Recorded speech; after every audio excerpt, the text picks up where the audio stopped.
기도드리겠습니다.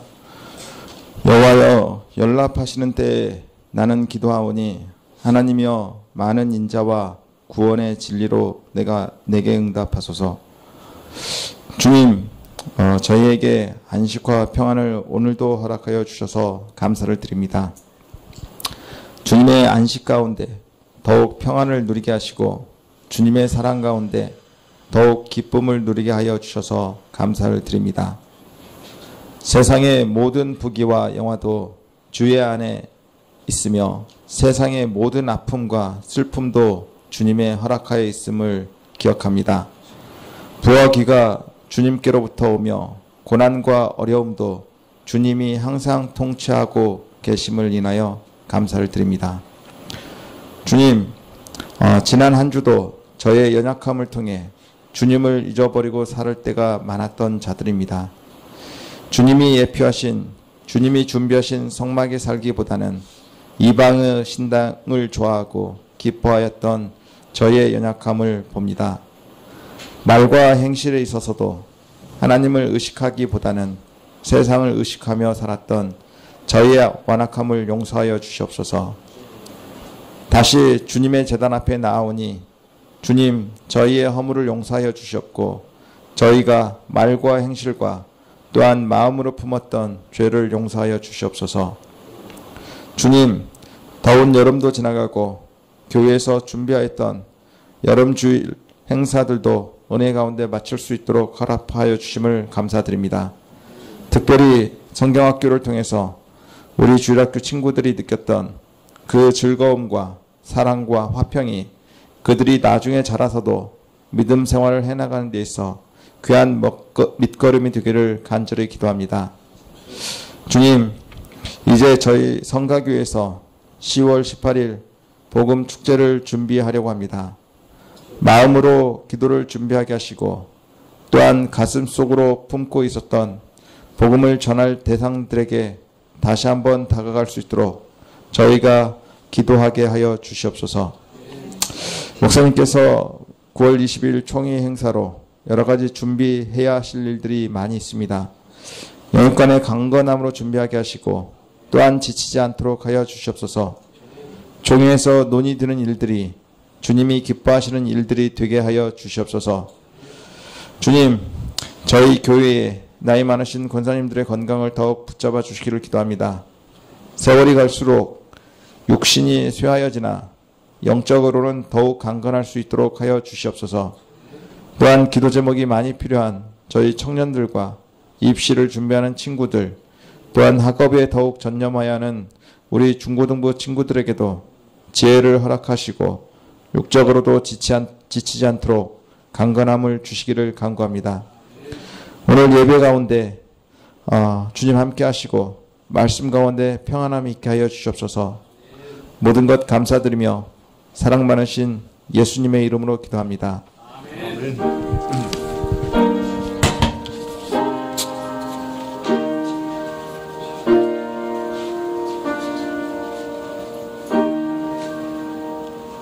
예, 말씀은 계시록 2장 14절부터 15절까지 말씀입니다.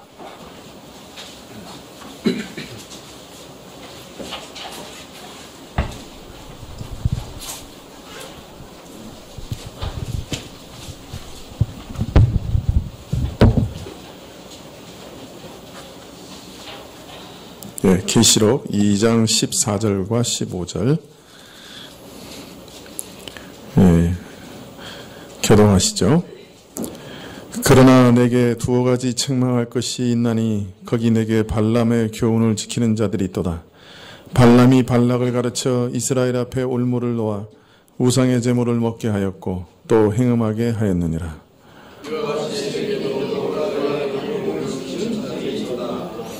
그러므로 회개하라. 그리하지 아니하면 내가 내게 속히 임하며 내 입의 검으로 그들과 싸우리라.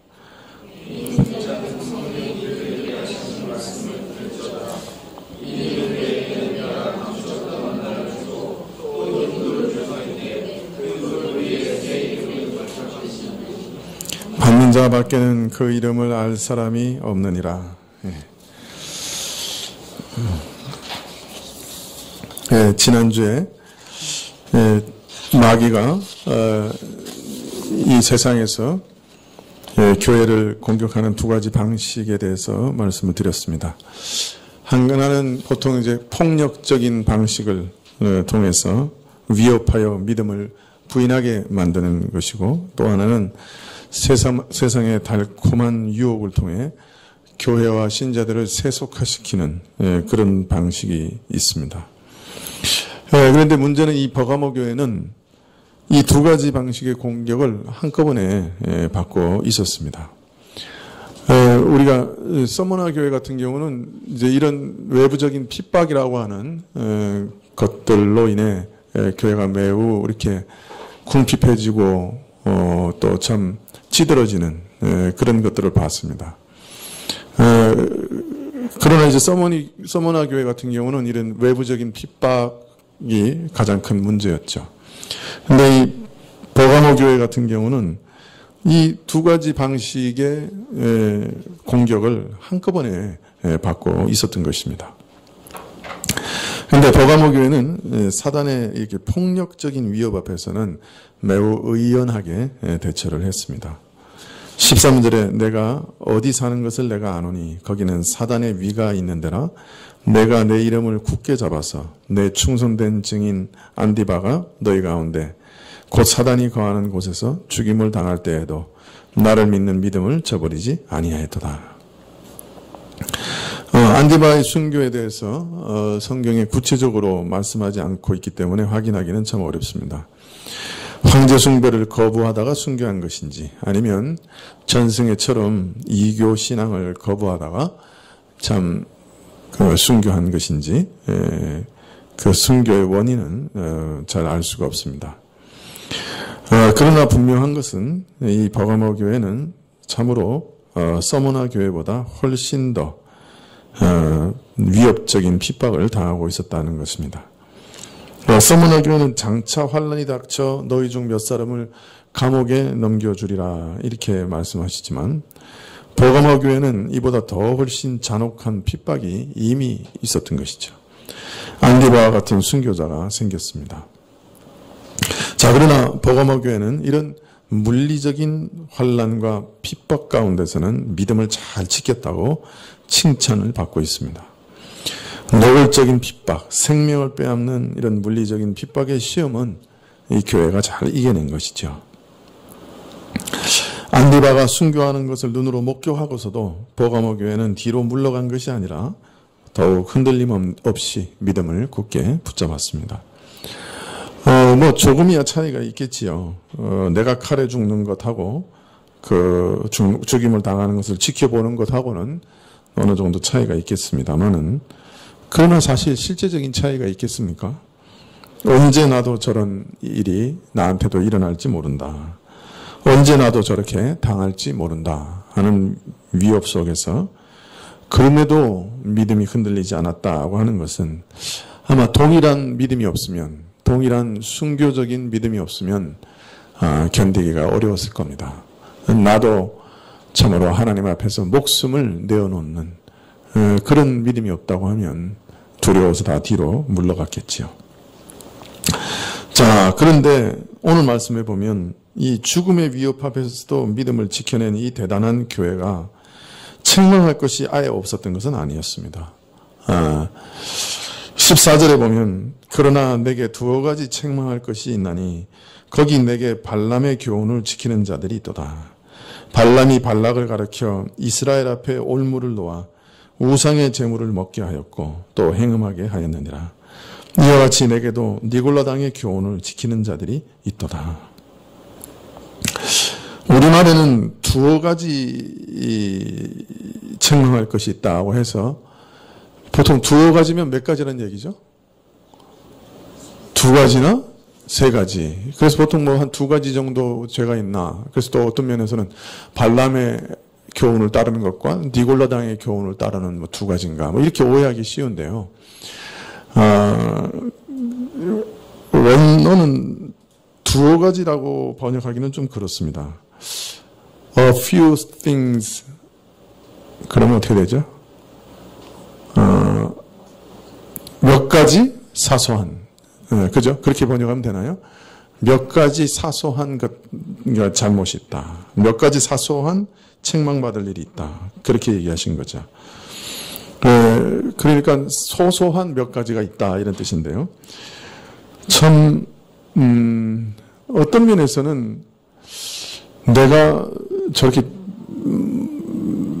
뭐 진짜 그 전승대로 이 지금 안디바가 그 청동 화로 속에 넣어져서 불에 태워 죽었다고 하면 정말 끔찍한 죽음이죠. 그냥 화형도 아니고 그냥 찜기 속에 들어가서 쪄 죽은 거니까 끔찍하죠. 그런 것을 옆에서 보았는데도 믿음을 잃지 않았다. 그럼 뭐예요? 나도 죽으면 죽으리라. 그런 하여튼 그냥 그 참 대단한 믿음 아니에요, 그죠? 자, 그런데 그런 믿음에 비해서 그런 대단한 믿음을 가지고 있었는데, 그런데 사소한 몇 가지가 있어서는 책망받을 일이 있었다는 거죠. 자, 그런데 나중에 말씀을 보면 이게 사소한 몇 가지가 아니에요. 사소하다고 생각한 건 누가 그렇게 생각한 거예요? 버가모 교회는 그게 사소하다고 생각했던 것 같아요. 그런데 나중에 보면 이것이 우상숭배와 음행이라고 하는 무서운 결과를 가져와요. 그러니까 이거는 사소하다는 말은 하나님 보시기에 사소하다는 얘기가 아닐 거예요. 그럼 여기서는 어떤 의미냐? 그 버가모 교회가 그런 대단한 믿음을 수호하고 있었던 그 교회이기 때문에 이런 거는 그냥 사소하다라고 생각했던 거예요. 근데 그것이 나중에 보면 아주 치명적인 결과를 가지고 온 것이죠. 몇 가지라고 했으니까 몇 가지가 되는지는 모르겠습니다만은 그 중에 한 가지 죄악을 아주 뚜렷하게 지적하고 계십니다. 발람의 교훈을 지킨 일이다. 이 발람이라고 하는 사람은 누구죠? 그 민수기에 나오죠. 이 발람은 그 정체가 좀 묘한 사람이에요. 이 사람이 그 어떤 이방인의 술사인지 아니면은 하나님의 선지자였는데 이제 타락했는지 아주 불분명한 사람이죠. 그러나 하여튼 분명한 거는 이 자세히 읽어보면 이렇게 아마 이렇게 무슨 점을 치고 뭐 이렇게 그 다른 사람을 이렇게 회방도 하고 뭐 이런 그런 영적인 영매 비슷한 그런 사람이었던 것 같은데, 하여튼 이 사람이 유명하게 된 것은 모압 왕 발락이 이 사람을 고용하면서부터 이제 유명하게 됐죠. 이게 이름이 발락, 발람 이게 좀 비슷해가지고 뭐 좀 헷갈리기 쉬운데요. 형제는 아니에요. 이게 모압 왕 이 발락이 이제 그 이스라엘이 이제 가나안 땅으로 이제 들어가기 위해서 이제 행진해 오고 있었는데 자기 영토로 이렇게 가까이 다가왔어요. 그런데 이제 주변에 있는 땅을 막 점령하고 있거든요. 근데 하나님이 모압의 땅은 이스라엘에게 기업으로 주지 않으셨어요. 그러니까 아주 분명히 얘기하시거든요. 그 롯이죠. 롯을, 그러니까 아브라함의 그 조카 롯을 기억하셔가지고 모압은 건드리지 마라 이렇게 얘기를 하신 거야. 못을 박아놨어요. 그러니까 모압 왕이 막 그 사실을 알았다면 절대로 걱정할 필요가 없었죠. 그런데 아마 그 모압 왕은 그런 것은 생각지도 못했던 것 같아요. 하나님께서는 모압의 영토는 취하지 말라고 하셨기 때문에 이스라엘은 모압을 침공할 의사가 전혀 없었어요. 모압을 이스라엘의 기업으로 주신 적이 없었습니다. 그런데 모압은 이스라엘이 자기 영토로 접근하자 지레 겁을 먹었어요. 그래서 이스라엘을 어떻게든 멸망시키든지 자기 영토로 들어오는 걸 저지해야 되는데 방법이 없는 거예요.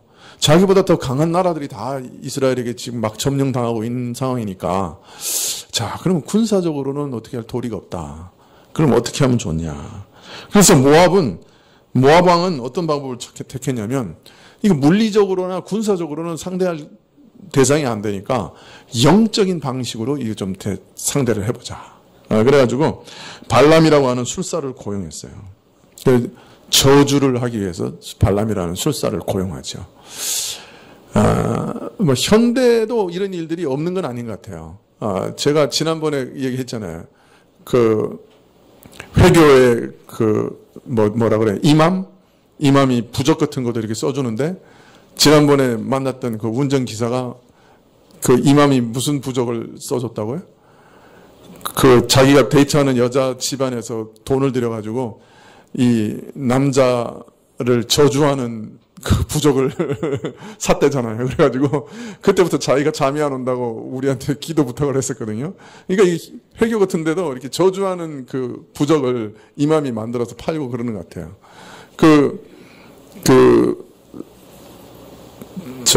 인도네시아 같은 경우에도 흑색 마술하는 사람들이 있나 봐요. 네, 그래가지고 그 타오르는 부흥의 불길인가 하는 책자가 옛날에 있었는데 거기 보면 이제 인도네시아에 그 영적으로 큰 부흥이 있었어요. 교회에. 그럴 때 이제 이 부흥이 성령께서 정말 주신 부흥인가 하는 거를 이렇게 조사해가지고 보고한 책자가 있었어요. 근데 이제 거기 보면 그 인도네시아에는 이렇게 그 지방마다 이렇게 그 무당이 있는데 그 무당들이 흑색 마술을 해서 그 건너편에 있는 그 마을에 어떤 사람을 저주해서 죽이고 뭐 이런 일들도 이렇게 글이 써져 있는 게 있거든요. 이제 그런 걸 보면 지금도 그런 어떤 영적으로 이렇게 어떤 흑색 마술 비슷하게 다른 사람을 저주하는 그런 것들이 있는 것 같아요. 옛날에 우리나라도 그런 거 있었죠. 뭐 요새 영화에도 맨날 나오는 게 그 무당들이 이렇게 사람 모양으로 이렇게 만들어가지고 이렇게 뭐 바늘로 막 찌르고 막 그런 주술들 있잖아요. 그죠? 그 옛날에는 그걸 믿었기 때문에 그런지 몰라도 그런 거 하면은 그 사람을 진짜 모해한 거로 이렇게 해가지고 그 때문에 이제 막 왕비가 쫓겨나고 막 그런 것들도 있었잖아요. 그죠? 여러분이 보는 영화하고 내가 보는 영화하고는 다른 건가 봐요. 이게 내가 이렇게 얘기하면 이렇게 뭐 통하질 않아. 하여튼 그런 궁중 사극 같은 데 많이 나오잖아요. 그런 거예요. 그러니까 일종의 이제 영적인 저주를 이제 걸려고 한 거죠. 그래서 이제 발람은 이제 발락이 와서 이제 가서 이제 이스라엘을 저주해달라고 그랬더니 처음에 이제 탁 단호하게 거절하죠. 내 집 전체를 금은보화로 가득 채워도 난 못 간다. 근데 거기 약간의 힌트가 있는 거예요. 내 집 전체를 채우고 거기 좀 더 채우면 그러니까 이제 모압 발락이 이제 더 많은 이제 재물을 주고 이제 끌고 가려고 그런 거죠. 밤에 아주 하나님이 꿈에 나타나서 발람에게 너 절대로 가지 마라. 이제 그렇게 명령하시는데 나중에 또 이제 계속 흔들리니까 너는 가되 저주는 하지 마라. 그래서 이제 허락을 받습니다. 그리고 가는데 이게 가면 또 틀림없이 이제 마음이 흔들릴 거니까 나귀의 입을 열어가지고 또 다시 한번 경계를 하시죠. 가서 엉뚱한 짓 하지 마라. 사실 까다롭는 저주가 신자에게는 전혀 소용이 없어요. 그래서 신자는 남이 저주하는 얘기를 들을 때도 그거 가지고 신경 쓸 필요 없어요. 성경에는 까다롭는 저주, 특별히 또 신자에게 하는 저주를 하나님께서는 분명히 막으시고 신자는 그 머리카락 하나까지도 세신바 되시기 때문에 또 악한 자들이 그 몸도 이렇게 만지지 못하게 하시겠다고 이렇게 약속하고 계시기 때문에 이런 뭐 저주가 오늘날도 뭐 횡행한다고 해도 절대로 두려워할 필요가 없다고요. 그래서 예전에 우리 선교단체에서 그 귀신 들린 집을 하나 아주 싸게 산 적이 있어요. 그 아주 유명한 집이야. 그 집에 들어가면 전부 횡액을 당하고 아주 그래서 나중에는 그 집이 귀신 들렸다고 그래가지고 그냥 뭐 똥값으로 나온 거예요, 완전히. 진짜 뭐 한 4분의 1 막 이렇게 나온 거예요. 아무도 안 살아. 근데 우리 선교단체가 사가지고 아주 잘 썼다니까. 뭐 거기서 저주받은 사람 하나도 없고요. 그 싼 맛에 우리가 얼마나 잘 썼는지 몰라요. 그런 것 좀 지금 요새 안 나오나 몰라. 좀 와서 사게. 그 우리 대학생들 빌려주면 얼마나 좋겠어. 그죠? 신자들은 그런 거 전혀 염려할 필요 없어요. 예, 그래가지고 뭐 이사도 뭐 꼭 뭐 손 없는 날 가야 된다 뭐 그러잖아. 그러면 우리는 손 있는 날 가면 돼. 그 제일 싸잖아. 나는 일부러 그날만 골라서 이사를 했거든. 그래야 반값이야 반값. 그죠? 그런 거 신자는 두려워할 게 하나도 없어요. 근데 얘가 가서, 얘란다. 죄송해요. 이 발람이 가가지고 뭐 아무리 저주한다고 해서 뭐 그 저주가 무슨 능력이 있는 건 아니에요. 근데 사실은 뭐 어떤 면에서 발람을 불쌍히 여기신 거죠. 너 그런 범죄하지 말라고. 그래가지고 사실은 이제 가서 이렇게 높은 데 보여가지고 이렇게 저주하라고 보냈는데 저주하기는커녕 발람이 그냥 축복을 얼마나 열심히 했는지 몰라요. 여러분 그 구약 성경 한번 읽어보세요. 발람의 축복만한 축복이 없어요. 이스라엘을 향해서 이런 축복이 없다니까. 그리고 나중에는 자기도 마지막에 그 이스라엘의 마지막과 같이 되기를 바란다고 이제 그렇게까지 얘기하는 거예요. 이건 아주 기가 막힌 축복을 해요. 하여튼 성경에서 이스라엘을 축복한 것 중에 최고예요. 예, 그러니까 이제 발락이 어떻게 했어요? 돈은 그렇게 많이 지불했는데 저주하라고 데리고 왔더니 축복만 했어. 아마 뒤집어졌겠죠. 그러니까 아마 이제 이 발람이 되게 미안했던 것 같아. 이게 돈은 잔뜩 받아와가지고 이제 저주하라 그랬는데 저주는 안 하고 막 축복도 그냥 그런 축복이 없이 그냥 축복을 했으니 듣고 있던 발락이 어떻게 했어요? 본전 생각 났겠죠. 그래서 그랬는지 몰라서 그런지 몰라도 이 사람이 민수기 자체는 잘 안 나타나지만 나중에 있는 글들을 이렇게 종합해 보면 아마도 그냥 가지는 않았던 것 같아요. 그냥 자기 고향 집으로 안 돌아가고 한 가지 꾀를 발락에게 이렇게 딱 주고 간 거예요. 그게 어떤 것이었냐 하면 이스라엘은 자기가 이제 축복한 대로 그런 거죠. 이스라엘은 하나님께서 눈동자와 같이 지키는 그런 민족이기 때문에 어떤 세력이나 어떤 사술로도 해할 수가 없다. 그 이제 자기가 그렇게 축복했으니까 아마 그렇게 얘기를 했을 거예요. 분명하게. 그러니까 이스라엘은 하나님이 눈동자 같이 지키는 민족이니까 그 나라니까 이거는 뭐 해야 할 방법이 없어요. 이 세상에는. 그런데 딱 한 가지 해야 할 방법이 있다는 거예요. 그게 뭐냐? 그걸 가르쳐 준 거예요. 예. 그건 뭐냐면 이스라엘은 하나님이 지키시니까 그 누구도 해할 수 없지만 만일 이스라엘이 저들 스스로 자신들을 지키시는 하나님을 배반하면 하나님께서 저들을 심판하실 거라는 거예요. 그러니까 이스라엘을 해야 할 방법은 이스라엘이 스스로 범죄해서 하나님 앞에서 반역하게 하는 길 외에는 이스라엘을 멸할 수 있는 방법이 없다. 자, 그러니까 하나님을 반역하게 하고 하나님께 범죄하게 하면 하나님이 저들을 보호하시던 손을 철회하실 것이고 또 심지어는 하나님께서 스스로 저들을 심판하시리니 심판받게 이스라엘을 범죄하게만 만들면 된다. 아주 기묘한 술책을 탁 주고 간 거예요.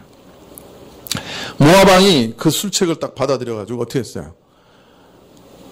모압 여인들과 그때 함께 일했던 미디안 여인들을 쫙 거기도 아마 미인들만 선발한 것 같아요. 그렇게 하면서 바알브올이라고 하는 신을 제사 지내면서 이스라엘이 딱 지나오기를 기다린 거예요. 그래서 그 여자들이 이스라엘 백성들을 유혹하고 그래서 음행을 하고 그러면서 제사에 참여하게 해서 우상숭배하게 했지요. 하나님께서 진노하셔가지고 이스라엘을 치셨는데 그때 죽은 사람 숫자가 24,000입니다. 그 당시 남자가 한 20세 이상부터 남자 숫자가 한 60만 좀 넘었으니까 거기서 24,000명이면 얼마나 비중이요. 얼마나 대단한 그 심판을 받은 겁니까? 여러분 뭐냐 숫자로 24,000 그러니까 실감이 안 나죠. 24,000명 한번 세워봐요. 얼마나 많이 세울 사람이 많은가. 시청 앞 광장에 가득 차도 24,000명 안 될걸요.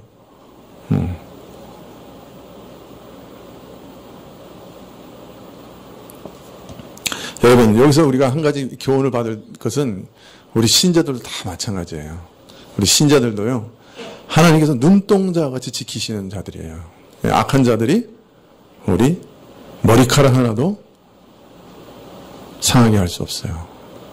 그런데 신자가 딱 망할 수 있는 지름길이 하나 있어요. 그건 뭐냐면 우리가 하나님 앞에서 범죄하는 거예요. 그러면 하나님이 오히려 우리를 징계하셔가지고 우리를 때리세요. 그래서 우리가 망하게 된다. 우리를 망하게 할 수 있는 존재는 이 세상에 하나도 없어요. 그래서 사실 마귀도 우리는 두려워할 필요가 없어요. 악한 영, 뭐 그런 것도 두려워할 필요가 없다니까. 혹시 이렇게 뭐 이제 그 악한 영이 들린 사람들도 간혹 있거든요. 그런 사람들을 위해서 기도하러 갈 때도 뭐 두려워 떨 게 하나도 없어요. 그럼 우린 머리카락 하나도 못 건드린다. 그런데 우리가 진짜 무서워야 될 게 있다는 거예요. 그게 뭐야? 우리 자신의 죄입니다, 사실. 우리는 마귀도 무서워할 필요 없고요. 악한 영도 무서워할 필요 없어요. 우리 건드릴 수 있는 세력이 이 세상에 아무것도 없어요. 근데 진짜 무서워야 될 게 하나 있는데 그게 뭐냐면 우리 스스로 범죄하는 거예요. 그러니까 우리 스스로 하나님을 반역하는 거예요. 그렇게 하면 하나님께서 우리를 때리신다고.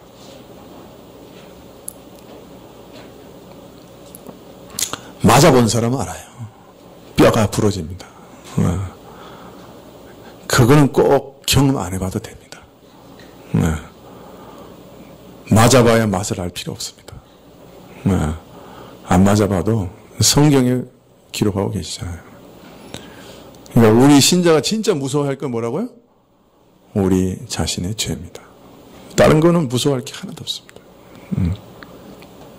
자, 그런데 이와 비슷한 일이 이스라엘에게 더슬로와 하나님을 배반하고 음행하고 우상 숭배하게 했던 것 같은 그런 덫이, 그런 심각한 유혹이 어디에 있었다는 거예요?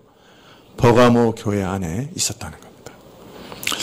이들의 교훈을 따라 음행과 우상 숭배라고 하는 극악한 죄악을 범한 자들도 이미 있었다는 겁니다. 그리고 그런 자들에 대해서 부연 설명하기를 니골라당의 교훈을 지키는 자들이라 그렇게 말합니다. 그러니까 발람의 교훈이나 니골라당의 교훈이 틀린 거예요? 같은 거예요? 같은 겁니다. 그 발람의 교훈이라고 하는 것은 니골라당의 교훈을 구약의 한 인물을 빌려서 설명하고 있는 것이죠. 우리가 에베소 교회에 대해서 말씀드리면서 이미 이 니골라당에 대해서 조금 이미 말씀을 드렸죠. 예, 기억나실지 모르겠습니다. 초대교회의 7 집사 중에 한 사람이었습니다. 이 니골라는. 그런데 이 니골라에 대한 후대의 평가는 매우 다르다고 말씀드렸죠.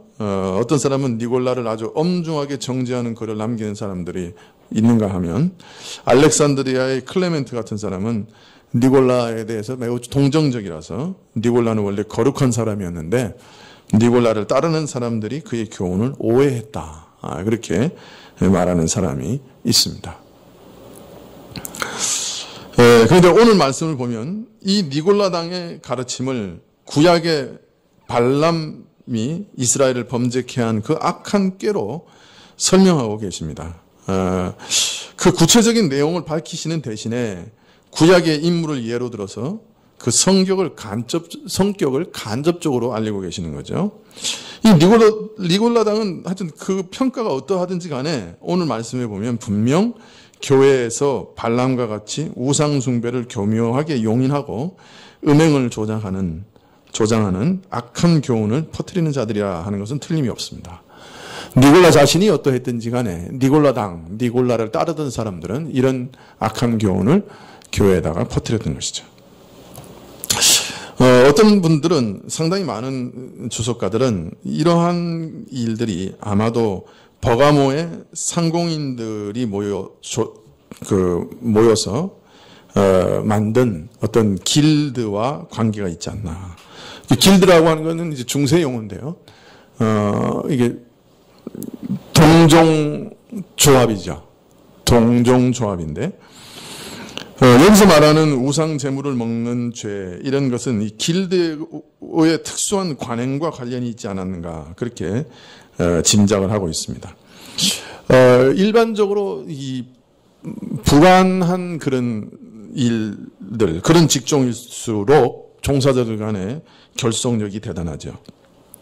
그리고 경쟁을 하면 불안해지기 때문에 경쟁을 피하기 위해서 독점하려고 하는 그런 성향이 있습니다. 그래서 자기들끼리 똘똘 뭉쳐가지고 다른 사람은 그 업계에 못 들어오게 하고 그리고 자기들끼리 거기서 이제 이익을 나누려고 하는 것이죠. 그런데 이런 이걸 이제 중세 시대 때는 보통 길드라고 하는데 이런 것이 로마 시대 때도 있었다는 것이죠. 그리고 이런 것들은 항상 자신들의 그 동종 조합 안에 수호신을 정해가지고 그 신을 섬겼던 것이죠. 그래서 이 수호신을 섬기는 축제를 종종 했는데 이것은 그 신을 섬기는 일인 동시에 그 조합원들의 조직력을 결속력을 이렇게 다지는 그런 행위가 된 것이죠.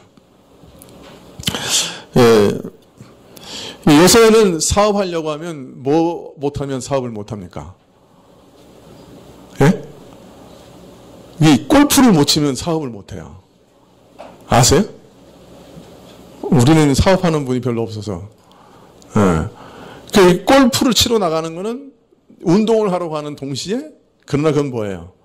사업하는 사람들끼리 친목을 도모하고 거기서 사업을 이루기 위해서 골프를 치는 거죠. 이 당시에도 축제를 해야 하는데 그 축제가 진짜 목적은 아니고 그 길드의 어떤 그 결속력을 다지는 거죠. 자, 그런데 이런 축제는 항상 이방의 수호신을 섬기는 축제였고, 이 이교 의식은 항상 그 신전의 제사장들과 음행하는 일들이 함께 들어 있었습니다.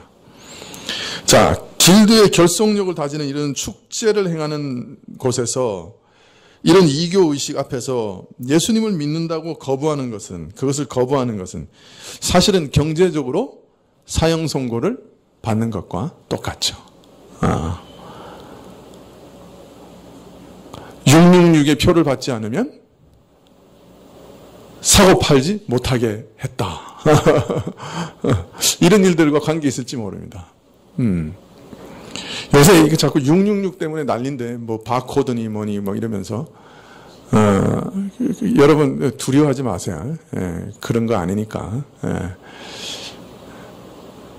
나중에 666 나오면 설명해 드릴게요. 이래야 또 관심을 갖고 계속 쫓아오죠. 저도 요새는 내 속에 있는 미천 다 풀지 않기로. 하여튼 분명한 거는 지금 얘기하는 그런 거 아니에요. 자, 이런 축제에 참여하지 않으면 그 완전히 그냥 파산하는 거나 마찬가지예요. 자, 그래서 이것들은 그냥 믿음이 있다고만 하면 그냥 우상 제물을 그냥 먹는 거, 그런 거는 괜찮다. 그런 거 참여하는 거 아무것도 아니다. 이런 타협하는 교훈들이 일어났던 것 같습니다. 그리고 이렇게 가르치면 사람들은 되게 좋죠. 그죠? 이거 우상 제물에 참여해도 너 믿음만 있으면 그거 뭐 그냥 하나님 앞에서 식물인데 뭐 어떠냐. 그게 맞는 말이죠. 그러나 자기가 우상에 참여하는 표로 우상 제물에 참여하면 주변에 있는 사람들 다 실족시키니까 그건 절대로 하면 안 되는 일이죠. 바울이 이미 그걸 잘 가르치고 있는데 이 사람들은 그걸 정반대로 얘기하는 거죠. 믿음만 있으면 그 뭐 우상 제물 먹어도 아무 상관없다. 그 식물이 뿌리지 않느냐. 그 먹어도 된다. 이렇게 가르치는 거죠. 또 그런 교훈은 듣기가 아주 좋죠. 그죠? 이게 제사 지내는데 그 제사 안 지내면 막 호적에서 파낸다고 막 그렇게 하니까 뭐라 그럽니까? 야, 그 믿음이 있으면 그냥 뭐 우상이라고 생각 안 하고 절하면 된다. 그 뭐 절하는 게 뭐 그렇게 큰 대수냐. 그냥 뭐 앞에 뭐 귀신이 앉아 있는 것도 아니고 그냥 믿는 마음으로 그냥 신용만 하는데 뭐 하나님이 그거 가지고 뭐 야단 치시겠냐. 비슷한 얘기죠.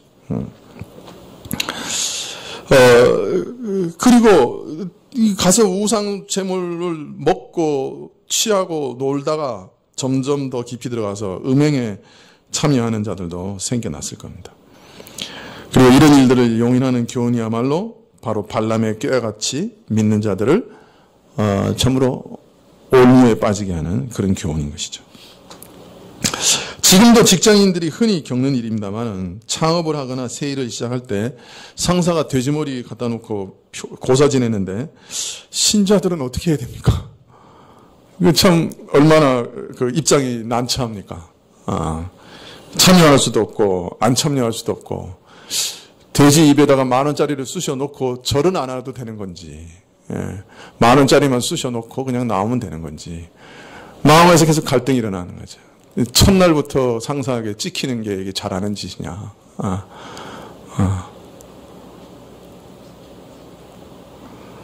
자, 그렇지만 이런 유의 해석은 성경 내에서 어떤 근거를 찾기는 참 어렵습니다. 기껏 설명해 놓았더니 아니라고 그러네요.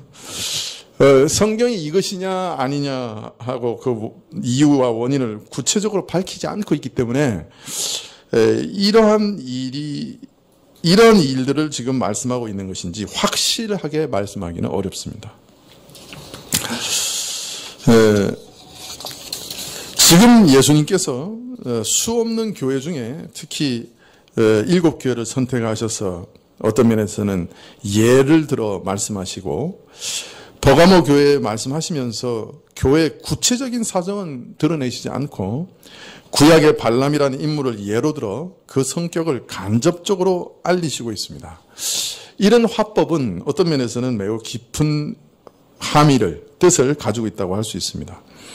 이것은 지금 버가모 교회에 말씀하시는 이 교훈이 버가모 교회에게만 특별히 적용시키는 것을 원하시는 것이 아니라 오고 오는 모든 시대의 모든 교회들에게 말씀하시는 교훈이요. 모든 교회가 이 땅에서 겪게 될 환경을 염두에 두시고 그 형편을 염두에 두시고 지금 주시는 교훈이라 하는 것을 암시하는 것입니다. 그런 만큼 우리는 지금 이 버가모 교회에 일어난 니골라당이 무슨 짓을 했느냐 하는 그것에 초점 맞추기보다 오히려 이 발람이라고 하는 구약 선지자들을 거짓 선지자를 통해 드러내시려고 하는 어떤 성격, 이 일의 성격에 대해서 잘 이해하고 이것을 적용할 때 좀 더 광범위하게 적용할 필요가 있습니다. 음행을 묵인하거나 심지어 부추기까지 하는 니골라당의 은밀한 이단은 사실 버가모 교회만의 문제는 아니었죠. 에베소 교회 안에도 니골라당이 있었고 그 니골라당과 힘써 싸워 이겼다고 칭찬을 받고 있습니다. 두아디라 교회, 바로 다음에 나오는 두아디라 교회도 자칭 이세벨이라고 하는 여선지자의 유혹에 넘어가서 버가모 교회와 똑같이 행음과 우상 숭배를 하는 것이 기록되어 있습니다. 이처럼 니골라당의 이단이 어느 한 교회만의 문제는 아니었고 당시 여러 교회에 널리 유포되어 있었다는 점을 고려하면 음행과 우상 숭배의 문제는 어떤 특별한 교회에 국한된 특수한 문제는 아니라 하는 것을 알 수 있습니다. 어느 교회든지 겪을 수 있는 어떤 의미에서 보편적인 문제요. 그런 유혹과 시험이 모든 교회에 있게 될 것을 알리시는 말씀이라 하는 것을 짐작할 수 있습니다.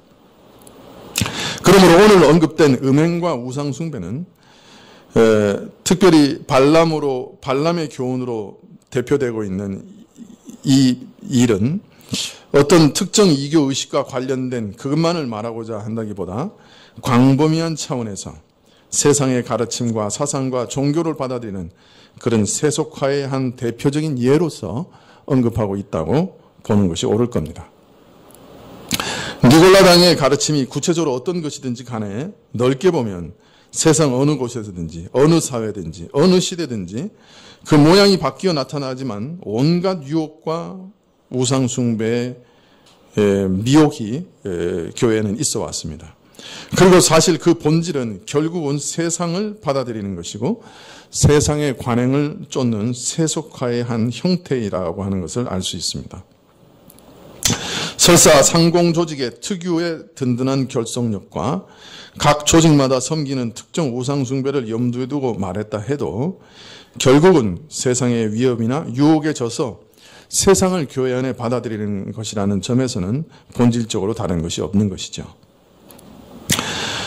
그리고 이 땅에 존재하면서 싸워야 할 근본 대상은 사실 세상이라. 하나님을 거부하고 미워하고 대적하던 세상이요. 이 세상에 끈질기고 두려운 미혹과 유혹이 바로 우리가 주목해야 할 중요한 대적이라고 하는 것을 알리시는 것으로 볼 수 있습니다. 쉽게 말하면 지금 이 버가모 교회는 세속화라고 하는 과정이 시작된 것이라고 할 수 있습니다. 바울이 믿는 자에게 간곡히 권하는 말에서 너희 몸을 하나님이 기뻐하시는 거룩한 산제사로 드리라고 하면서 제일 먼저 조심하라고 경계한 것이 이 세대를 본받지 말라. 바울이 그처럼 염려하고 제일 먼저 경계했던 세상을 닮아가는 일, 즉 세속화라고 하는 것이 버가모 교회에서 이미 시작되고 있었던 것이죠.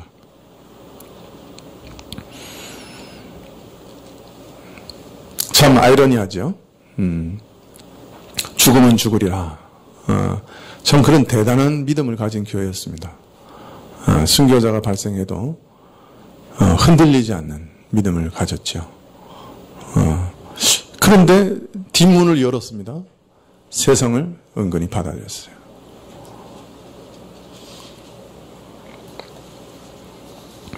한나라가 쇠퇴하고 몰락하는 과정을 한번 살펴보십시오.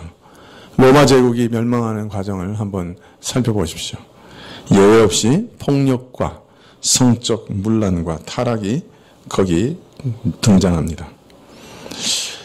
사회 도덕적 기강이 해이해지거나 무너지는 그 징후가 제일 먼저 어디서 나타나느냐? 음란한 사회에서 그 분위기로 나타납니다. 사람들이 부르는 노래와 춤이 음란해지고 불륜이 기승을 부리게 됩니다. 물론 어느 사회, 어느 시대에나 음란한 분위기와 불륜이 존재하지 않은 적이 없습니다. 최소한 그러나 남몰래 속으로 숨겨두고 부끄러워하지요.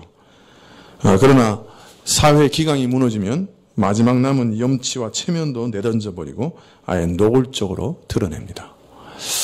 이 음악이 음란해지는 것에 대해서 사람들은 별로 이렇게 신경 쓰지 않는 것 같은데요. 공자가 쓴 글에 보면 제 나라의 음악은 너무나 음란하기 때문에 예악으로 쓸 수 없다. 이제 그런 글이 있습니다. 유교 같은 경우에도 음악이 어떤 성격을 띠고 있느냐 그런 것들을 굉장히 중요시했어요. 근데 왜냐하면 이게 유교가 상당히 이렇게 추구하는 게 뭐예요? 이렇게 건전한 사회잖아요, 그죠? 예, 건전한 사회, 건전한 통치, 건전한 국가 이념 이런 것이 유교인데요. 그 유교에 있어서 가장 중요한 것 중에 하나가 예이거든요. 예. 그런데 그 예 중에 또 아주 중요시한 게 음악이었어요, 사실. 이 음악이 타락하고 음악이 음란해지면 사회의 기강이 무너져요. 이상하죠? 사람들의 마음이 해이해져요. 요사이 우리 한국이 K 한류? 하여튼 제가 좀 무식해가지고 한류 이런 거 수출하잖아요. 근데 그거 한번 보세요. 그게 얼마나 음란한 동작과 음란한 노래들이 거기 가득 차 있는지. 요새 가수들 뽑을 때 가창력으로 뽑는 것보다 외모로 뽑는 게 더 빠른 것 같아요. 그리고 이제 군무로 나오는 이유가 가창력이 없는 사람들은 얼굴로 받쳐주고 그 중에 한두 명은 가창력으로 받쳐주고 이러고 이제 버티면서 이제 사는 거죠. 가수가 보통 웬만한 사람들보다 노래를 못하죠. 혼자 시켜놓으면 빽빽거리죠. 그거 맞잖아요. 가수인데 빽빽거려요. 그 중에 한둘만 노래 부를 줄 아는 거예요. 나머지는 춤추고 그냥 얼굴로 밀고 나가는 거죠. 미안한 얘기지만 맞죠? 제 말이. 예. 근데 우리는 별로 심각하게 생각 안 해요. 다 그럴 수 있지 그러나 그게 이 사회가 뿌리채 무너지기 시작하는 전조예요, 사실은요. 그건 벌써 수천 년 전부터 알고 있었던 얘기라고. 유교도 알고 있었던 얘기라고.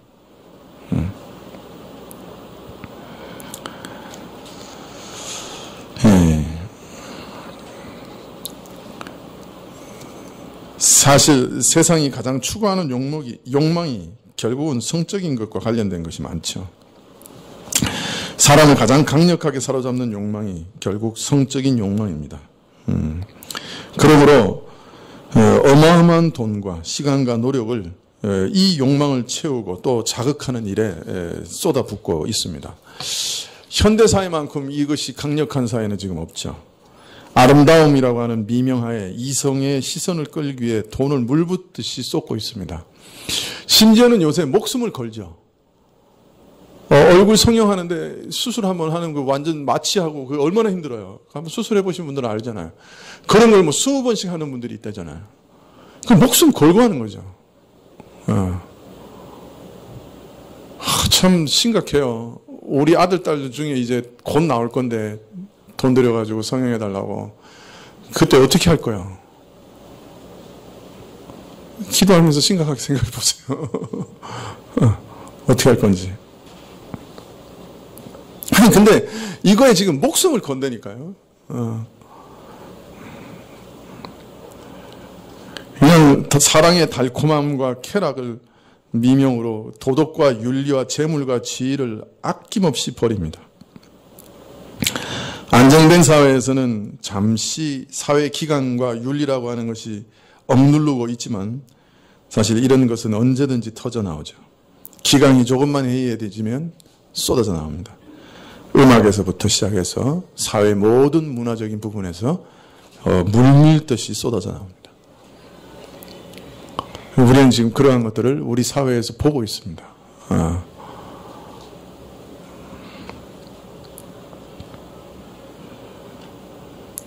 자, 교회 일각에서나마 이 니골라당의 교훈을 이처럼 쫓아가는 일들, 음행과 우상숭배가 고개 들기 시작했다는 것은 어떤 면에서는 버가모라고 하는 도시의 성격을 고려하면 충분히 이해가 가는 일이기도 합니다.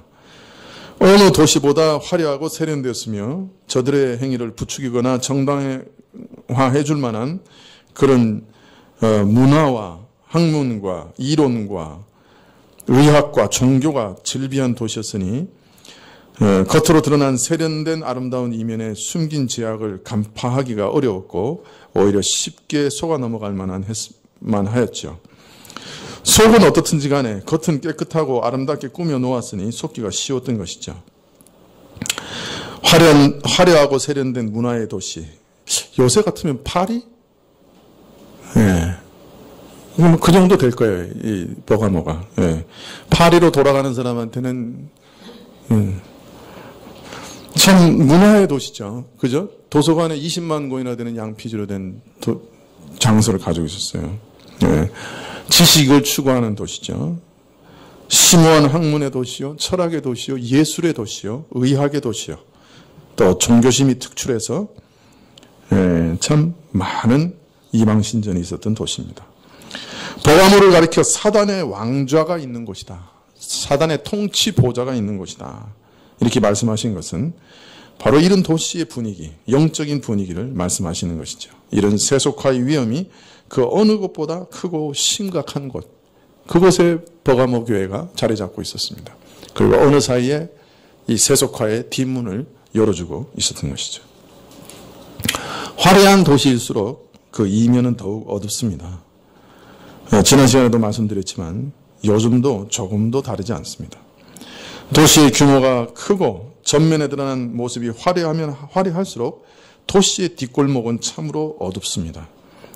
흔히 대표적이라고 합니다만 그 중에도 단연 두드러진 것이 성적 문란과 타락입니다. 물론 물리적인 도시의 뒷골목, 환락가도 그러합니다만은 그러나 사실 도시 안에서 발전하는 문화적인 영역, 학문의 영역, 종교의 영역이라고 해서 다른 것은 조금도 없습니다.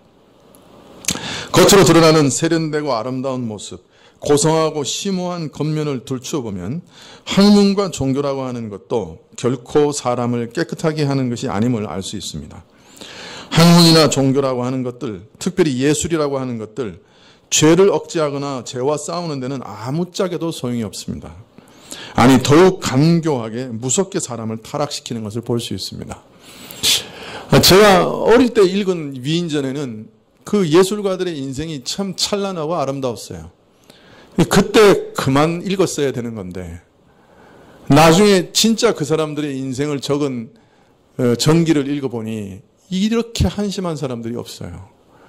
예술가들 중에 성적으로 타락하지 않은 사람이 한 명도 없더라고요. 아주 무섭게 타락해요. 그렇게 아름다운 것들을 만들어냈으니 그 인생도 참 고매하고 아름다울 것이다 생각했는데 어릴 때 읽은 위인전에는 그렇게 썼더라고요. 그러나 그 실상은 그보다 더 추악한 사람들이 없어요. 가장 더러운 사람들. 그 참 아이러니하죠. 최고로 아름다운 예술품들을 만들어내는 사람들의 인생이 가장 처절하게 더러웠다. 그 미안한 말이지만 정신병자들이 많더만요.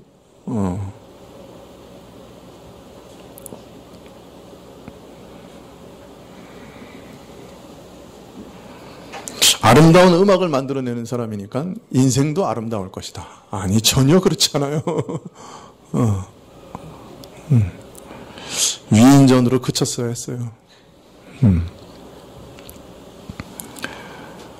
학문과 예술의 이름으로 그릇한 이론으로 불륜을 포장하는 것은 어느 시내나 어느 곳에나 볼 수 있고, 종교의 거룩함을 교묘하게 이용해서 음행이나 불륜을 저지르는 경우는 동서의 흔한 일이죠. 동서고금을 막론해서 흔한 일이죠. 이런 일에 교회도 문을 살짝 열어놓기 시작했다는 거예요. 이게 치명적인 일이죠. 요사이도 교회 안에서 이런 음행의 일이 얼마나 많습니까? 더 문제는 음행을 저질렀으면 그냥 참 회개하고, 참 토마스 구딘이 얘기한 것처럼 그의 범죄 소문보다 그의 회개의 소문이 더 커질 때까지 참 회개하고 숨어 있어야 되는데, 그러니까 하나님이 다시 풀어주실 때까지 좀 어떤 면에서는 참 숨어 참아 회개하는 모습을 보여야 되는데, 요새는 뭐 총회나 노회나 뭐 그거 정죄하는 총회도 없어요. 하도 많이 일어나니까. 또 뭐 1년 정직 뭐 아니면 면직 시켜도 교단 옮겨가서 또 바로 옆에 개척해요. 근데 또 거기 또 몇천 명씩 모인다네? 나 참 도대체 무슨 사고방식을 가지고 있는지를 모르겠어요.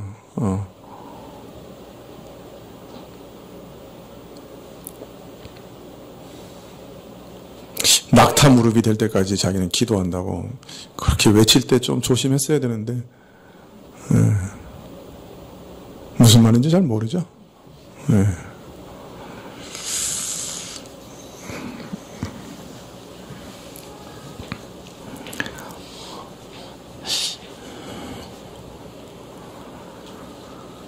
바가모 교회는 한편으로는 안디바가 목숨을 버리고 믿음의 진실을 지키는가 하면, 다른 한편에서는 아직은 드러나지 않는 어두운 구석에서 세상을 향해 문을 열고 있었습니다.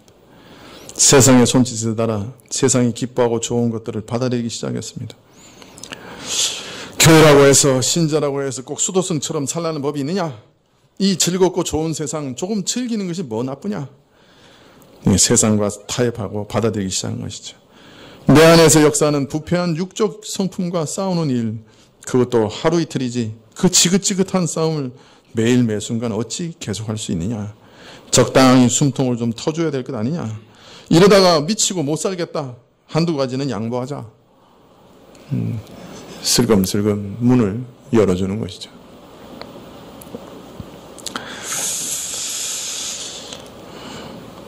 이상한 것은 이런 육적 음행은 거의 예외 없이 영적 음행으로 발전하거나 그것을 동반한다는 사실입니다. 고대의 종교적 관행을 살펴봐도 얼마든지 볼 수 있는 일이죠. 고대 그리스의 모든 신전에는 음행하는 사제들이 있었습니다. 육적 음행이나 영적 음행이나 음행은 다 같이 자신을 더럽히는 일이요, 신의를 저버리는 배신행위라는 점에서 본질은 유사합니다. 그래서 그런지 고금에서 모든 우상 숭배는 이 음행과 동시에 나타납니다.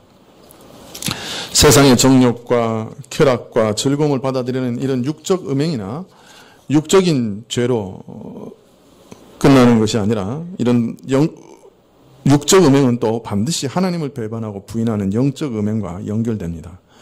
그래서 영적 음행은 육적 음행과 연결이 되고, 육적 음행은 또 영적인 음행과 연결이 됩니다. 물론 모든 죄는 하나님을 거역하는 행위라는 점에서야 그 당연한 것이겠지요.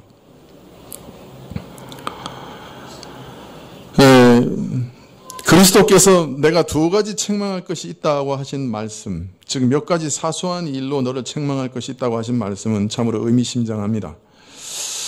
이런 심각한 믿음의 실패와 변질이 언뜻 매우 작고 사소한 일에서 시작되었다고 하는 경고이기도 하기 때문입니다.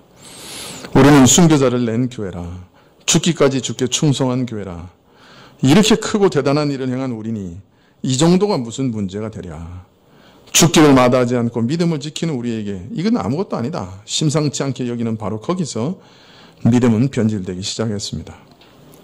그리고 종래 그것은 음란과 우상숭배라고 하는 심각한 범죄에 이르기에 된 것이죠. 지난 시간에 말씀드렸지만 세속화라고 하는 것이 그렇게 대단한 것에서 시작하는 걸까요? 교회에서 카페를 만들고 상업행위를 하는 것이 그건 뭐 대단한 타락입니까? 그러나 그런 일들은 이미 교회가 상업행위를 하기 시작했다는 얘기죠. 교회로서 복음을 전하는 본질적인 모습에서 이탈하기 시작했다는 거예요.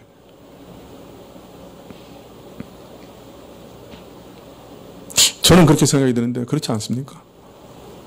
항상 우리는 카페를 만들 공간이 없으니 참 다행이죠. 감사한 일입니다. 나는. 그러나 누구나 지금 다 그런 일을 하고 있는데 교회마다 어느 정도 규모 있는 교회들은 그런 상업행위를 교회가 하는 것이 합당합니까?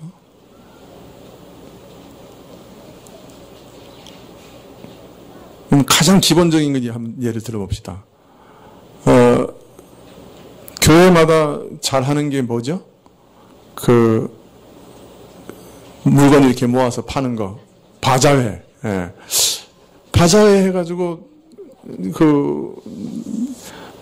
옛날에 제가 섬겼던 어떤 교회는요, 바자회를 하는데 여선교회에서 10,000원씩 다 걷어요. 그 여전도회가 사람이 많으니까 돈이 꽤 되거든요. 그러면 한 100만 원 거두면 그거 가지고 이제 물건을 사요. 그거 가지고 이제 또 자기들 물건도 좀 가져오고 그래가지고 팔면 한 1,000만 원 남아요. 기가 막히죠. 10배 장사가 되더라고요. 그러면 어떻게 하냐면 100만 원은 10,000원씩 냈던 사람들이 돌려줘요. 10,000원씩 다 돌려줘요. 그리고 이제 900만 원 남잖아요. 900만 원 가지고 좋은 일 해요. 이거 이득을 남기고 참 잘했죠. 근데 하나님의 교회가 선한 일을 할 때 장사의 이득으로 하는 게 올바른 일일까요? 아니면 우리가 정말 하나님께 드린 귀한 헌금으로 그 일을 하는 게 올바른 일일까요? 10배는 남겼잖아요. 칭찬받을 일 아니에요?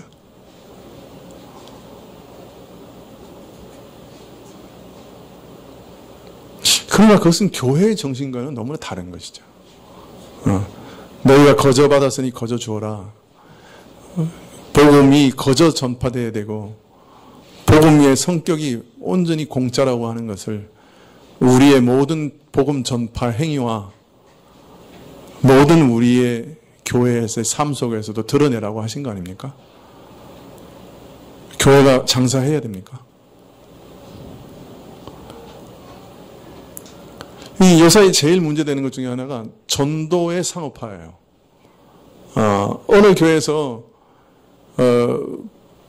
총동원주의를 했는데 제일 많이 데리고 오는 사람에게 자동차를 한 대 주기로 했대요. 그래서 사람들은 어마어마하게 몰고 온 거예요. 경쟁이 붙어가지고. 그럼 생각해보세요. 자동차 한 대를 경품으로 낸 거예요. 많이 데리고 오면. 냉장고도 아니고 보통은 냉장고 정도 걸거든요. 근데 자동차를 걸은 거예요. 엄청 많이 왔대, 사람이. 그리고 그 중에 20가정이 남았대. 20명인가? 남았대. 와, 참 잘했죠? 일단 교회 사람을 불러왔잖아. 20가정이나 남았대잖아. 얼마나 대단해.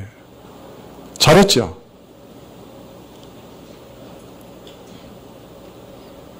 또 어느 교회는 이 전도자가 사람을 데리고 오면 첫 번째는 자동차를 주고 조금 더 잘하면 아파트를 주고 뭐 이렇게 했다는 거예요. 그 교회가 2만 명이 됐대. 막 그냥 그래서 그 교회는 하여튼 그 전도자들한테 잡히면 우리 교회 꼭 와보라고. 우리 교회 같이 그 설교 잘하는 목사님이 없다고. 하여튼 이웃 바로 교회 문 앞까지 가서 사람들을 데려온다는 거야. 그 교회 들어가는 사람을 붙잡아가지고 우리 교회 한번 와보라고. 그러면 이제 처음에는 냉장고, 그 다음에는 자동차, 이제 그 다음에는 아파트 이렇게 주는 거예요. 또 어느 교회는 초신자가 이제 교회에 이제 처음 와서 등록 안 하더라도 교회 딱 들어오기만 하면 50만 원 상당의 그 선물을 준대. 그래서 그 동네 모든 그 주민들은 그 50만 원짜리 저 선물을 안 받은 사람이 없대. 내가 어느 교회인지 가르쳐 줄까요? 하루 가서 50만 원 받아올래?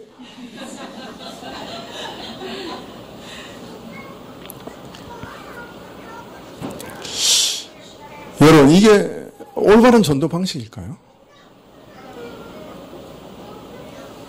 거저주 받았으니 거저주어라. 거저 준 것보다 더하네. 뭐 또 선물까지 싸서 줬으니 잘했지요. 그러나 사람들이 정말 그 교회 올 때 예수님의 복음을 듣기 위해서 올까요? 아니면 50만 원이 탐나서 올까요?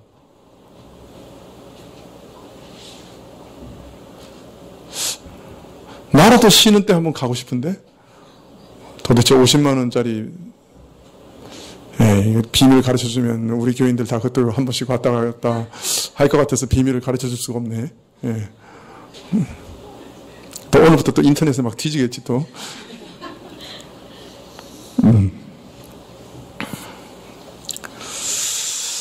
여러분, 이 타락이라고 하는 것, 이 뒷문을 열어놓는다고 하는 것이요. 처음부터 뭐 이렇게 이상한 걸 막 열어놓는 게 아니에요. 원칙에 어긋나는 일들을 효과가 있다고 조금씩 열기 시작하면 그게 교회가 세속화되고 그냥 세상으로 변하는 거예요. 사람의 영혼을 구원하고 그에게 영원한 죄의 저주에서 벗어나게 하고 죄의 형벌에서 완전히 벗어나는 자유를 주는 그 복음이 그 돈 몇 푼 때문에 왔다 갔다 하고 전해지고 그것이 정말 합당한 것일까요? 그만큼 가치 없는 걸까요? 또 복음이라고 하는 것이 그런 방식으로 애써야 전해지는 걸까요? 성령이 아니시면 결코 믿을 수도 없는 것이 복음인데 사람들을 그런 방식으로라도 해서 끌어들여야 되는 걸까요? 그러면 교회가 부흥하고 하나님이 기뻐하시는 걸까요?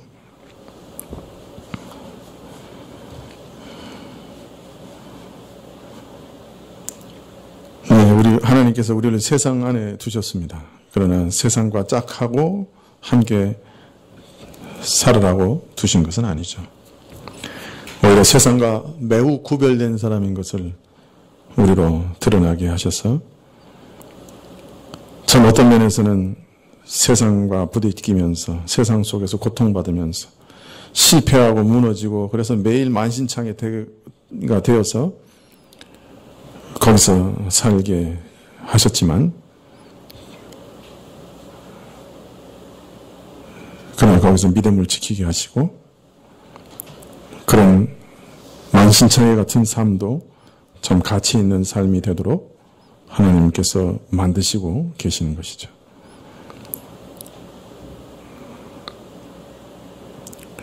참 우리 삶이 우리가 봐도 참 엉망진창이지만 그러나 그러한 삶 속에서 인내하며 믿음을 지키게 하시고 세상 속에서 한 사람 한 사람 이 복음을 전하게 하시고 그래서 이 땅을 변화시키는 것이 하나님의 계획이신 것이죠.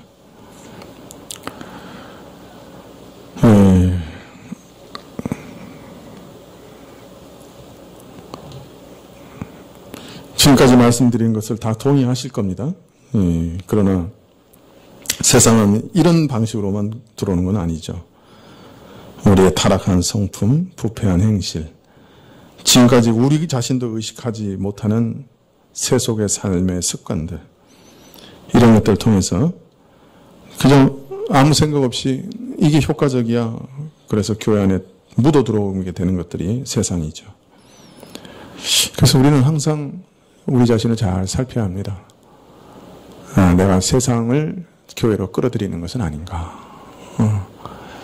제가 한번 이전에 있었던 교회에서 그 바자회에 대해서 한번 설교했다가 쫓겨날 뻔했어요. 여자분들이 그 이해를 못 하시더라고요. 거의 그게 그렇게 효과가 있고 그러면 선교사 한 사람 돕는데 왜 그걸 반대하느냐고. 그러나 교회가 하나님께 드려진 온전한 헌금이 아니라 세속의 장사를 해서 어떤 면에서는 시샘말로 이익을 남겨서 어떤 일을 하기 시작하면 그때부터는 걷잡을 수 없어요. 이익을 추구하는 것이 되어버린다고요. 무엇보다도 교회가 뭔가 하는 본질에서 어긋나는 거예요. 교회가 무슨 세상에서 이익을 많이 남겨서 그거 가지고 구제사업하는 NGO입니까? 구제단체입니까? 교회가 물론 그런 일도 해야 되겠지만 가장 근본적인 것은 이 값없는 복음을 정말 하나님의 원리대로 전하는 것이 교회죠. 또 그러한 일들을 할 때도 하나님께 참 우리가 믿음으로 드린 우리 전부를 드린 그 헌금을 통해서 선한 일을 하는 것이 교회의 본질이죠.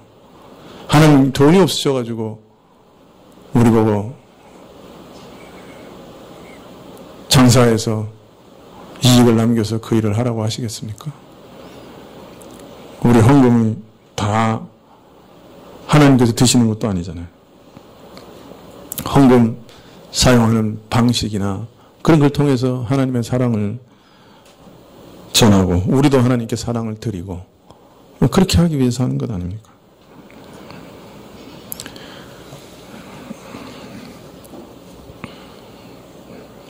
네, 우리가 아차 하면 그냥 이렇게 아마 우리 교회도 그런 거 참 많을 거예요. 아직 분별이 안 돼서 그렇지 교회 본질에 어긋나는 일들 참 하나님 성품과 교회의 아름다움을 해치는 그런 세상적인 것들 우리도 모르게 받아들이는 게 많을 거예요. 그러나 그런 조그만 것들 그냥 아무 생각 없이 받아들이다 보면 그것이 나중에는 세상을 향한 눈을 활짝 열어주는 것이 되고 맙니다.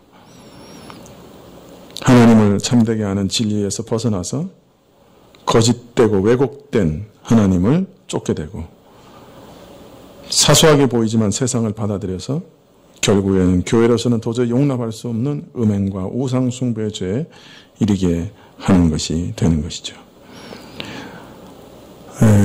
오늘 이 서문화 교회는 마귀의 물리적인 핍박의 위협은 잘 이겨냈는데 마귀가 교묘하게 유혹하는 그 세상의 달콤한 유혹에는 뒷문을 열어주고 끝내는 참 우상숭배와 음행이라고 하는 무서운 죄까지 가게 된 교회였습니다. 우리 이런 서문화 교회를 잘 살피면서 오늘 한국교회가 북한과 같은 핍박은 받지 않지만 이런 세상의 유혹 가운데 적나라하게 노출되어 있고 거기서 많은 실패를 하고 있음을 우리가 잘 살피고 우리도 이런 실패에 동참하는 일이 없도록 조심하고 또 조심해야 할 겁니다. 세상에서는 너무나 잘한 일이고 그럼 세상의 관점에 봤을 때는 아무런 하자가 없는 일이지만 교회 안에 들어오면 교회 본질을 해치는 그런 일들이 얼마든지 있을 수 있는 것입니다. 기도하시겠습니다.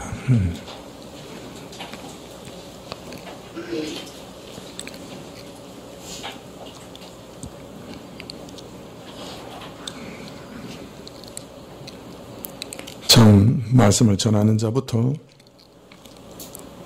무지하고 어리석어서 교회가 무엇인지 하나님께서 기뻐하시는 원리들이 무엇인지 잘 깨닫지 못하고 언방던방 참 목회하며 세상의 것을 자신도 모르고 끌어들이는 일이 많지 않은가 심히 두렵고 염려됩니다. 주님께서 주의 말씀을 참으로 세밀하게 비춰주시고 좌우의 날선 검과 같은 주의 말씀을 저희에게 보내주셔서 저희 안에 세상을 향해 열어둔 것이 있는지 발견하게 하시고 교회의 참 온전함을 유지할 수 있도록 주님께서 인치듯이 가르쳐 주시기를 간절히 기도합니다. 저희의 어리석음을 눈뜨게 하시고 하나님이 기뻐하시는 교회의 온전한 모습이 무엇인지 또 성도의 삶은 어떠해야 하는지 저에게 가르쳐 주시기를 간절히 기도합니다. 우리도 모르고 열어놓은 세상의 참 문을 참으로 받지 못해서 세상의 물결이 우리 삶 속에 쏟아져 들어오는데 우리는 그것을 인지도 못하면서 살아가는 것이 아닌지 두렵습니다. 저희 삶 순간순간을 주님께서 지켜보아해 주시고 우리 속에 이러한 타협이 일어나지 않도록 허락해 주시기를 간절히 기도드립니다. 모든 것 주께 의탁하옵고 예수님의 이름으로 기도합나이다. 아멘. 예, 주기도문으로 마치신 후에 구역장님들은 4층에서 구역장 공부를 하도록 하겠습니다.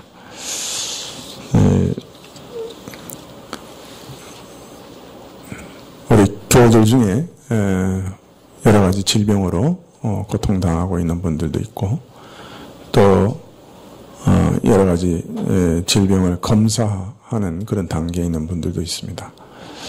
하나님께서 치료해 주시고 또 검사하는 기간 동안에도 하나님께서 우리 마음을 지켜주시고 또 검사가 정확하게 이루어지고 분별이 잘 이루어질 수 있도록 그리고 그 이후의 모든 과정도 주님께서 붙들어 주시도록 기도해 주시면 고맙겠습니다.